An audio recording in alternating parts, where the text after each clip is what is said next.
Made in India मतलब सस्ता और घटिया। ये मैं नहीं कह रहा, बल्कि आजादी के पहले तक हर कोई यही सोच रखता था। लेकिन फिर आए अर्देशीर गोदरेज, एक ऐसे देशभक्त जिन्होंने न सिर्फ इस परसेप्शन को तोड़ा, बल्कि अपनी गोदरेज एम्पायर से भारत को एक नई पहचान दिलाई। सिर्फ 3,000 रुपए का लोन लेकर शुरू की गई इस बिजनेस ने भारत को वो दिया जो शायद किसी ने भी नहीं सोचा था। सबसे मजबूत ताले, ऐसे लॉकर जो धमाकों के बाद भी सुरक्षित रहें, देश के पहले चुनाव के लिए 17 लाख बैलेट बॉक्सेस और चंद्रयान 3 का इंजन।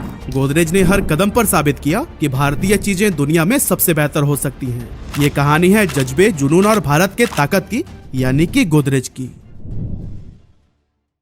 तो दोस्तों, इस कहानी की शुरुआत होती है 1868 से, जब मुंबई के मिडिल क्लास पारसी फैमिली में एक बच्चे ने जन्म लिया जिसका नाम रखा गया अर्देशीर गोदरेज। अर्देशीर ने उस टाइम भी एजुकेशन को प्रायोरिटी देते हुए लॉ में ग्रेजुएशन कंप्लीट किया, इसीलिए उन्हें बहुत जल्द ही एक क्लाइंट मिल गए। लेकिन कोर्ट में आर्गुमेंट के दौरान उनके अपने ही क्लाइंट ने उनसे झूठ बोलने के लिए प्रेशर बनाया, जिसके बाद वह समझ गए कि सच्चाई के साथ वो इस करियर में आगे नहीं बढ़ सकते हैं। इसीलिए उन्होंने वकालत छोड़ दी और एक फार्मेसी में एज अ असिस्टेंट काम करने लगे। लेकिन इस जॉब में भी उनका कुछ खास मन नहीं लग रहा था। ऐसे में उन्होंने सोचा कि क्यों ना अपना खुद का कोई बिजनेस शुरू किया जाए, लेकिन उसके लिए सबसे पहले जरूरत थी बहुत सारे पैसों की। अब अर्देशीर एक पारसी फैमिली से थे जिनके पिता का रियल एस्टेट बिजनेस था, इसीलिए वो अपनी पिता की मदद से आसानी से अपना बिजनेस शुरू कर सकते थे। लेकिन उन्हें पता था कि अगर वो अपने पिता से पैसे मांगेंगे तो वो लोन नहीं बल्कि गिफ्ट के तौर पर देंगे, जो कि अर्देशीर को मंजूर नहीं था, क्योंकि वह अपनी मेहनत के दम पर खड़ा होना चाहते थे। इसीलिए उन्होंने 1895 में अपने पिता के दोस्त और एक सफल बिजनेसमैन मेरवान जी मुंचेर जी से 3,000 रुपए का लोन लिया और मेडिकल पर्पज में यूज किए जाने वाले सर्जिकल ब्लेड और सीजर्स जैसे टूल्स बनाने लगे। लेकिन उनका यह बिजनेस बहुत जल्द फेल हो गया। और दोस्तों, फेल होने का रीजन न तो लो क्वालिटी थी, न फंड्स की कमी और न ही मार्केट डिमांड में कोई कमी, बल्कि इस बिजनेस के फेल होने की असल वजह थी अर्देशीर का देश प्रेम। एक्चुअली हुआ कुछ यूं कि जब अर्देशीर ने देखा कि उनके बनाए गए टूल्स फॉरेन मार्केट से इंपोर्ट किए जाने वाले टूल्स से भी अच्छी क्वालिटी के हैं, तो उन्होंने सोचा कि हमें इस पर मेड इन इंडिया का लेबल देना चाहिए। लेकिन जिस कंपनी को वो टूल्स बेचते थे उसे यह बात मंजूर नहीं थी, क्योंकि कंपनी के मालिक को लग रहा था कि अगर इस पर मेड इन इंडिया का ठप्पा लग गया तो लोग इसे लो क्वालिटी समझने लगेंगे।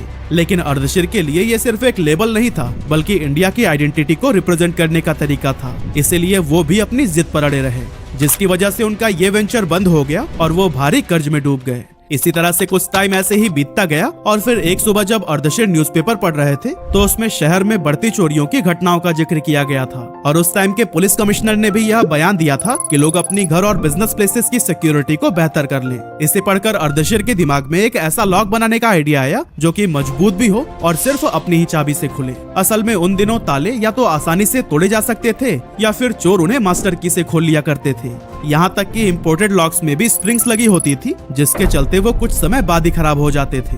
और फिर इसी मार्केट गैप को देखते हुए अर्देशीर के मन में ताला बनाने का ख्याल आया। लेकिन फिर वही पैसे वाली प्रॉब्लम। इसके लिए एक बार फिर से अर्देशीर अपने पुराने सपोर्टर मेरवान जी के पास गए और वहां पहुंचकर अर्देशीर ने पहले तो उनसे माफी मांगी, क्योंकि वो अपना पहला लोन अब तक रीपे नहीं कर पाए थे। और फिर इसके बाद उन्होंने अपने नए प्लान के बारे में उन्हें बताया। अब मेरवान जी भी इन बढ़ती चोरी और डकैती की खबरों से परेशान थे। ऐसे में उन्हें अर्देशीर का यह आइडिया काफी पसंद आया, इसीलिए वह फिर से उन्हें उधार पैसे देने के लिए तैयार हो गए। इसके बाद अर्देशीर ने एक छोटी सी 20 स्क्वायर मीटर की शेड किराए पर ली और गुजरात और मालाबार से स्किल्ड कारीगरों को लाकर ताले बनाने का काम शुरू कर दिया। इस तरह से 1897 में अर्देशीर ने गोदरेज ब्रांड नेम से अपना पहला ताला मार्केट में उतारा। गोदरेज का हर ताला अपनी एक खास चाबी के साथ आता था, जिसे ना तो किसी मास्टर की से खोलना पॉसिबल था और ना ही ये गोदरेज के किसी दूसरे ताले की चाबी से खुल सकता था। और फिर अपनी हाई क्वालिटी की वजह से गोदरेज के ताले लोगों के बीच में खूब पॉपुलर होने लगे थे। लेकिन दोस्तों, उस टाइम तक गोदरेज सिर्फ ऐसे ताले बना रहा था जो कि भले ही मजबूत और भरोसेमंद थे,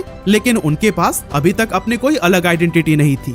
मतलब कि बाजार में कुछ विदेशी महंगे ब्रांड्स भी ठीक ऐसे ही ताले बना रहे थे और गोदरेज को उनसे अलग दिखने के लिए कुछ खास करना था। इसीलिए अर्देशीर ने एक ऐसा लॉक इन्वेंट किया जिसके साथ में 2 चाबियां आती थी। लेकिन इस ताले की खासियत ये थी कि इसकी दूसरी चाबी चेक की थी और ये चेक की ताले के इंटरनल मैकेनिज्म को कुछ इस तरह से बदल देती थी कि पहली चाबी पूरी तरह से बेकार हो जाती थी।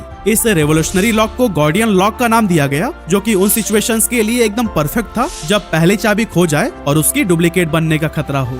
ये लॉक सुरक्षा और भरोसे का एक नया मानक बन गया। अर्देशीर ने अपने इस इन्वेंशन का पेटेंट कराया और फिर एक नए ताले के इन्वेंशन में लग गए। और दोस्तों इस बार अर्देशीर ने दोबारा एक ऐसा इनोवेटिव लॉक बनाया जिसमें अगर कोई गलत चाबी से इसे खोलने की ट्राई करता तो ताले का बोल्ट फंस जाता था। और ये सिस्टम इतना सिक्योर था कि ये मालिक को सिग्नल भी देता कि ताले को खोलने की कोशिश हुई है। अर्देशीर के ये लॉक्स न सिर्फ हाईली सिक्योर थे बल्कि उनके स्टैंडर्ड्स ने इंडियन लॉक मैन्युफैक्चरिंग को ग्लोबल लेवल पर खड़ा कर दिया था। एक्चुअली अर्देशीर का प्रोसेस कुछ अलग ही तरीके से काम करता था क्योंकि वो चाबी पहले बना लेते थे और फिर लॉक को चाबी के हिसाब से डिजाइन करते थे। इसी वजह से उनके लॉक्स को दूसरी चाबी से खोलना चोरों के लिए इम्पॉसिबल हो गया। लेकिन दोस्तों गोदरेज की कहानी सिर्फ ताले तक सीमित नहीं रही। अर्देशीर को समझ आया कि चोरी और डकैती से बचने के लिए लोगों को एक मजबूत अलमारी की भी जरूरत है। इस दौर में बैंक लॉकर्स का कॉन्सेप्ट नहीं था और लोग अपनी कीमती सामान घर की अलमारियों में ही रखते थे। ऐसे में ताले के साथ साथ अलमारी का मजबूत होना भी बहुत जरूरी था। इस नए चैलेंज के लिए अर्देशीर ने कागज पर कई सारे डिजाइन बनाए और अपने इंजीनियर और कारीगरों के साथ में अनगिनत मीटिंग्स की। आखिरकार निष्कर्ष यह निकला कि एक मजबूत और सुरक्षित तिजोरी बनाने का सबसे बेहतरीन तरीका यह है कि एक सिंगल सीट स्टील को बिना काटे हुए ही तिजोरी बना दिया जाए। इसी आइडिया पर काम करते हुए साल 1902 में अर्देशीर गोदरेज ने इंडिया का पहला लॉकर मार्केट में उतारा जिसे कि लोगों ने काफी पसंद किया। लेकिन दोस्तों गोदरेज के इस लॉकर को असली पहचान तो तब मिली जब 1906 में सैन फ्रांसिस्को में एक भयंकर भूकंप आया जिसने कि पूरा शहर तबाह कर दिया। इस घटना के बाद साइंटिफिक अमेरिकन नाम की एक मैगजीन में आर्टिकल छपा जिसमें बताया गया कि ज्यादातर लॉकर फायर प्रूफ नहीं होते हैं। अर्देशीर ने जब ये आर्टिकल पढ़ा तो उनके दिमाग में एक आइडिया आया कि क्यों ना हम प्रूफ कर दें कि हमारे लॉकर्स फायर प्रूफ हैं। इसके लिए उन्होंने एक पब्लिक डेमोन्स्ट्रेशन रखा जिसमें गोदरेज के लॉकर को आग में डालकर उसकी फायर रेजिस्टेंस और ड्यूरेबिलिटी को सबके सामने दिखाया गया। और फिर जब लोगों ने देखा कि आग में डालने के बाद भी लॉकर के अंदर रखी चीजें बिल्कुल सुरक्षित हैं, तो उनका भरोसा इस कंपनी पर तुरंत बढ़ गया। इसके बाद से 1908 में अर्देशीर गोदरेज ने दुनिया का पहला स्प्रिंगलेस लॉक इन्वेंट किया, साथ ही उसका पेटेंट भी कराया। यहाँ तक कि 1911 में जब किंग जॉर्ज फिफ्थ और क्वीन मैरी पहली बार भारत आए तो अपनी कीमती सामानों को सुरक्षित रखने के लिए उन्होंने भी गोदरेज लॉकर्स को ही चुना। और दोस्तों ब्रिटिश रॉयल्टी का ये भरोसा गोदरेज लॉकर्स की क्रेडिबिलिटी को चार चांद लगा गया। इसी टाइम अर्देशीर ने अपने लॉकर्स को और बेहतर बनाने और इंटरनेशनल मार्केट में कंपटीशन को समझने के लिए इंग्लैंड, फ्रांस और जर्मनी का स्टडी टूर प्लान किया। लेकिन इस टूर से पहले उन्होंने सोचा कि क्यों ना मेरवान जी से मिलकर उनका लोन चुका दिया जाए। लेकिन जब अर्देशीर उनसे मिलने पहुंचे तो उन्होंने देखा कि वो बेहद बीमार थे। और फिर जब उन्होंने मेरवान जी को उनका पैसा वापस लौटाने की कोशिश की तो उन्होंने यह पैसा वापस लेने से साफ मना कर दिया। मेरवान जी ने कहा कि अर्देशीर बेटा, ये पैसा लौटाना मेरी उस खुशी को छीन लेगा कि आपकी सफलता में मेरा भी छोटा सा योगदान है। लेकिन इस दुनिया को अलविदा करने से पहले मेरवान जी ने अर्देशीर से एक फेवर मांगा कि आप मेरे भतीजे बोयस को अपनी कंपनी में काम दे सकते हैं। अर्देशीर ने बिना कोई सोचे समझे उन्हें जवाब दिया, आपके लिए तो मैं कुछ भी कर सकता हूँ और हो सकता है कि हम उसे अपनी कंपनी में पार्टनर भी बना लें। और दोस्तों अपनी बात पर कायम रहते हुए अर्देशीर ने बोयस को कंपनी में पार्टनर बना लिया और कंपनी का नाम रखा गया Godrej and Boyce manufacturing company. हालांकि कुछ समय बाद बोयस ने खुद ही गोदरेज से रिजाइन दे दिया क्योंकि उनका इस बिजनेस में इंटरेस्ट ही नहीं था। लेकिन अर्देशीर ने उनके सम्मान में कंपनी का नाम कभी नहीं बदला और ये अभी भी Godrej and Boyce manufacturing company के नाम से ही जानी जाती थी। इसी दौरान अर्देशीर ने देखा कि दुनिया में जो भी साबुन बनते हैं वो ज्यादातर एनिमल फैट से बनाए जाते थे और ये चीज वेजिटेरियन हिंदूज के लिए काफी परेशानी की बात थी। साथ ही कुछ दूसरी कम्युनिटीज भी इनसे कंफर्टेबल नहीं थी।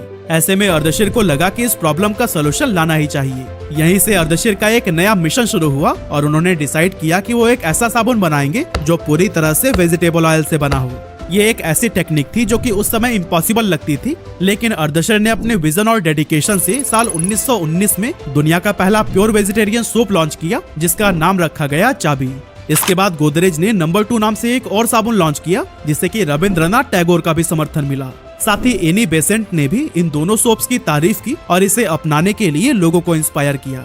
वैसे जो लोग नहीं जानते उन्हें हम बताते चलें कि एनी बेसेंट एक विदेशी होते हुए भी इंडियन इंडिपेंडेंस मूवमेंट को सपोर्ट करने के लिए जानी जाती थी। इस तरह से गोदरेज के साबुन ने इंडियन हाउस होल्ड्स में अपनी जगह बना ली और ये लक्स, व्हाइट रोज, क्यूटिकोरा और विंडसर जैसे फेमस ब्रांड्स को पीछे छोड़ते हुए सबसे ज्यादा बिकने वाला साबुन बन गया। गोदरेज नंबर 2 की सफलता के बाद से कंपनी ने गुलाब की खुशबू वाले साबुन का एक और वेरिएंट लॉन्च किया जिसका नाम रखा गया नंबर 1। इसके बाद से गोदरेज ने टर्किश बाथ, बंती और सिंथॉल जैसे बहुत सारे साबुन मार्केट में उतारे जिनमें से कई को तो आज भी पसंद किया जाता है। लेकिन दोस्तों तभी साल 1925 में कुछ ऐसा हुआ कि कंपनी की पॉपुलैरिटी अचानक से आसमान छूने लगी। असल में अप्रैल 1925 में कलकत्ता की धर्मतला स्ट्रीट पर भयानक आग लग गई, जिसमें कई सारी इमारतें जलकर राख हो गई। लेकिन गोदरेज लॉकर में रखे हुए पैसे और डॉक्यूमेंट्स को कुछ भी नहीं हुआ। और दोस्तों, कुछ इसी तरह का एक हादसा 14 अप्रैल 1944 को बॉम्बे के विक्टोरिया डॉक्स पर हुआ था। यहाँ पर एक शिप अपने साथ में गोल्ड बार, गोला बारूद, फाइटर प्लेन्स, सल्फर और कॉटन जैसे कई सारे फ्लेमेबल आइटम्स लेकर आया था, जिसमें कि अचानक से आग लग गई। और फिर कुछ ही देर में शिप के अंदर 2 बड़े धमाके हुए, जो कि इतने जबरदस्त थे कि मुंबई में भूकंप के झटकों जैसा असर महसूस किया गया। ये आग इतनी भयानक थी कि 3 दिनों तक जहाज और आसपास का इलाका जलता रहा और इसमें करीब 1300 लोगों की जान चली गई थी। लेकिन कमाल की बात यह है कि जब मलबे को निकाला जा रहा था तो उन्हें गोदरेज की लॉकर सही सलामत मिली। बस धमाकों के चलते उनमें थोड़े से डेंट आ गए थे, लेकिन अंदर मौजूद सामान पूरी तरह से सुरक्षित था। यह हादसा गोदरेज के लिए एक बहुत बड़ा टर्निंग पॉइंट साबित हुआ, क्योंकि इसके बाद उनकी लॉकर्स की सेल्स में काफी जबरदस्त उछाल देखने को मिला। उस टाइम पर तो ये इतना पॉपुलर हो गया था कि लोग दहेज में अपनी बेटी को गोदरेज की ये अलमारियां देने लगे।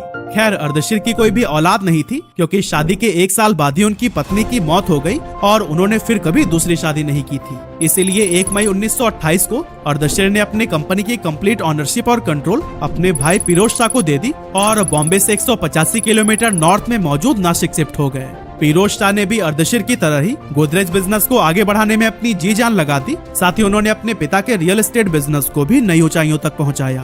और फिर इसी तरह से आगे बढ़ते हुए 1943 के दौरान उन्होंने ब्रिटिश सरकार से मुंबई के बाहरी इलाके विक्रोली में 3400 एकड़ जमीन खरीदी। और फिर इस सौदे के साथ ही गोदरेज परिवार मुंबई का सबसे बड़ा लैंड ओनर बन गया। 1947 में भारत की आजादी के बाद 1951 में जब पहला चुनाव हुआ तो फिर बैलेट बॉक्सेस को बनाने का कॉन्ट्रैक्ट भी गोदरेज को ही दिया गया। फिरोज शाह ने इस जिम्मेदारी को पूरे डेडिकेशन के साथ निभाया। उन्होंने मुंबई के विक्रोली में खरीदी गई जमीन के एक छोटे से हिस्से पर जल्दी से एक नई फैक्ट्री डाली, जहां बैलेट बॉक्सेस को बनाने का काम शुरू हुआ। सुबह 7 बजे से लेकर आधी रात तक मैन्युफैक्चरिंग प्लांट में काम चलता था, जिसके बाद एक दिन में लगभग 22,000 बैलेट बॉक्सेस तैयार किए जाते थे। स्वतंत्र भारत के इस पहले इलेक्शन के लिए कंपनी ने कुल 17 लाख बैलेट बॉक्सेस बनाए, जो कि उस समय भारत की डेमोक्रेटिक जर्नी का एक इम्पोर्टेंट हिस्सा बना। इसके बाद गोदरेज ने 1955 में भारत का पहला टाइपराइटर बनाया, जिसे कि गोदरेज प्राइमा का नाम दिया गया। और ये सिर्फ एक टाइपराइटर नहीं था, बल्कि उस समय के प्राइम मिनिस्टर जवाहरलाल नेहरू के लिए स्वतंत्र और औद्योगिक भारत का एक सिंबल भी था। इस टाइम तक ज्यादातर लोग रेमिंगटन जैसे इंपोर्टेड टाइपराइटर्स का इस्तेमाल करते थे, लेकिन जब इंडिया को अपना खुद का टाइपराइटर मिल गया तो फिर सारे कोर्ट और सरकारी दफ्तरों में इसी का इस्तेमाल होने लगा। आगे चलकर गोदरेज ने स्पेस मिशंस में भी भारत को सपोर्ट किया, क्योंकि चंद्रयान और मंगलयान जैसे मिशंस के लिए इसरो के साथ मिलकर उन्होंने लॉन्च व्हीकल्स, लूनार ऑर्बिटर्स और इंजन्स की मैन्युफैक्चरिंग की थी। और दोस्तों, इस तरह से लॉक बनाने से शुरू हुई गोदरेज एम्पायर ने स्पेस में भी भारत के लिए एक मेजर रोल प्ले किया है। 1972 में फिरोज शाह गोदरेज के निधन के बाद कारोबार की जिम्मेदारियां उनके 4 बेटों सोहराब, दोसा, बुरजोर और नेवल गोदरेज पर आ गई। यहाँ पर सोहराब ने इंटरनेशनल एक्सपेंशन पर फोकस किया, दोसा ने रियल एस्टेट और इन्वेस्टमेंट को संभाला, बुरजोर ने कस्टमर गुड्स और केमिकल्स को लीड किया और बचे नेवल तो उन्होंने इंजीनियरिंग और मैन्युफैक्चरिंग के फील्ड में गोदरेज को आगे बढ़ाया। अब दोस्तों, अगर आज की बात करें तो बुरजोर के 2 बेटे आदि और नादिर गोदरेज, तो वहीं नवल के बच्चे जमशेद और स्मिता गोदरेज फैमिली बिजनेस को नई ऊंचाइयों तक पहुंचाने में लगे हुए हैं। अब दोस्तों, वैसे तो गोदरेज फैमिली अपने परफेक्ट बैलेंस के लिए जानी जाती थी, जिसमें फैमिली बड़ी होने के बाद भी कोई डिस्प्यूट नहीं हुआ था। गोदरेज फैमिली में हर गुरुवार को एक साथ डिनर करने की परंपरा थी और इस डिनर का मकसद सिर्फ खाना खाना नहीं, बल्कि एक दूसरे की जिंदगी की अपडेट लेना, हंसी मजाक करना और परिवार के रिश्तों को मजबूत बनाए रखना था। लेकिन दोस्तों, इस फैमिली के परफेक्ट बैलेंस के पीछे एक गहरी दरार धीरे धीरे उभरने लगी और इस कॉन्फ्लिक्ट का कारण बनी विक्रोली की 3400 एकड़ जमीन। आदि और नादिर, जो कि बुरजोर गोदरेज के बेटे थे, वो इस जमीन को कॉमर्शियल पर्पस के लिए डेवलप करना चाहते थे, जबकि जमशेद और स्मिता यानी कि नवल के बच्चे इस जमीन के एनवायरनमेंट को बचाना चाहते थे। अलग अलग सोच के चलते मतभेद बढ़ते गए और फिर आखिरकार फैमिली के बिजनेस को 2 हिस्सों में बांटने का फैसला लिया गया। जमशेद और स्मिता को गोदरेज एंड बोयस मिला, तो वहीं आदि और नादिर ने गोदरेज इंडस्ट्रीज और गोदरेज प्रॉपर्टीज को संभाला। आज गोदरेज ग्रुप भारत के सबसे अमीर और सफल बिजनेस हाउसेज में से एक है। गोदरेज की कहानी सिर्फ बिजनेस की नहीं, बल्कि वैल्यूज, इनोवेशंस और एक आत्मनिर्भर भारत के सपने की है। ये कहानी हमें याद दिलाती है कि असली सक्सेस सिर्फ मुनाफे से नहीं, बल्कि लोगों के दिलों में अपनी जगह बनाने से मिलती है।